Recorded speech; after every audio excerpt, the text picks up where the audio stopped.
Will Lacazette start? Now, I've seen a lot of worry about Lacazette, actually. As far as his actual game time, he has played a significant amount of minutes. Not as many minutes as Aubameyang, though. That is the worry. Aubameyang and Lacazette, when they've both played, generally they've played in a 4-3-3 with Aubameyang out wide. However, the last game they played, I'm pretty sure they started off with a 4-4-2 with Aubameyang and Lacazette up front together.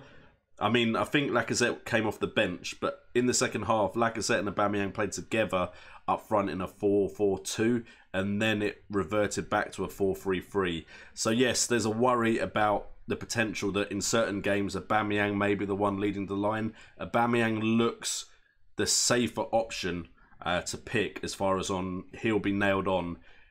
If Lacazette plays or not, Aubameyang is likely to play, unless, of course, he needs rest and all that kind of stuff. I'm still of the mindset, though, that he wants to play both of them. It looks like they're not going to be able to sign a winger. Arsenal seem to have exhausted all their options from what I've read, and it looks like they won't be getting a winger. So that, to me, furthers the case that Aubameyang will play out wide. So I like the idea of Lacazette playing, but as you will see on my side, I no longer have Lacazette, and I had him last night. The reason I don't have Lacazette, and I don't have any Arsenal players, is because I'm worried I'll make the wrong choice. I want to see him in some competitive games, and they have Man City first. So I've kind of decided that I put Mane in for the West Ham game, and I can easily bring in an Arsenal midfielder if I think there's a good option there. I've also got the potential of waiting 2 game weeks and downgrading midfielder, maybe Bernardo Silva to someone cheaper to bring in someone like a Lacazette or Aubameyang if I'm confident that they are the option to go for. So I would personally say I believe Lacazette will play and will start, but as you can tell, I'm not confident enough that I've got Lacazette in my side anymore. I'm going with Aguero as my premium striker to have, and then I've gone with King and Tosun just because of fixtures and form. Marco Schneider, King, Tosun or Arnautovic. All great options, to be fair. A lot of talk about Arnautovic being fixture proof. I personally worry about how much has changed at West Ham. I mean, I'm excited about how much has changed at West Ham, but because so much has changed, I'm worried it's going to take some time for them to gel in competitive games. Whereas King, not too much has changed at Bournemouth. He's on form during pre-season. Arnautovic, of course, is on form as well. As we go over 180 viewing, by the way. Tosun, again, looks like he's on form. Everton defensively don't look good, but they can score goals.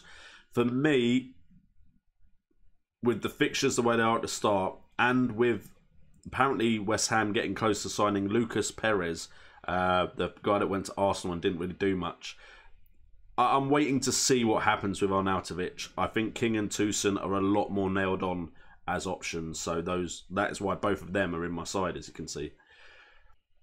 Okay, so Elmo989 has brought up a couple of options here. What do you think of Pogba is the first question. Says he feels like when he plays well, goal or assist isn't unlikely, but he's not reliable. Then also mentions Lucas Moura, who I'll just quickly cover. I've said would be my Tottenham player of choice, at least if you're willing to then transfer him out when the bigger players come back. And Willian is a beggar choice. I think Willian is a very, very good player. I think he often gets overshadowed by Hazard. If Hazard moved and Willian didn't, I'd be more inclined to take the risk on Willian. But I need to see more from Chelsea, which I've already said. Pogba I've not spoken about. Now, I'm hopeful, because there has been 4-3-3 played by Mourinho, that Mourinho may have finally woken up and decided to kind of evolve his management style with the times. Because to me, Mourinho's always seemed a bit of a one-trick pony as we go over 230 people watching. Similar formations all the time, always does well like a season or two in, then starts to tail off. Very defensively focused, and I feel like that he was not getting the best out of Pogba, which is why I think rumours about Pogba leaving came. Because if Pogba was doing really well at Manchester United and seemed happy, I doubt that would have come about. I think Fred has been brought in so that they can play a 3-man midfield, and that would allow Pogba more chance to roam. From what I understand, and what's the channel I watch? There was basically, they spoke about Fred, Tifo. I'm pretty sure it's Tifo, T-I-F-O. They did a bit on Fred and how he played at Shakhtar.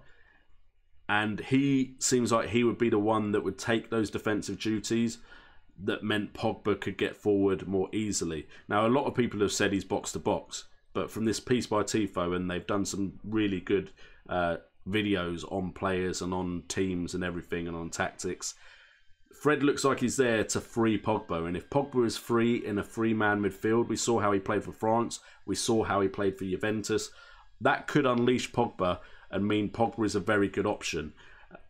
I'm waiting and hoping and praying for Sanchez or Pogba to have a breakout season, because I think at their current prices, they're incredible value for money.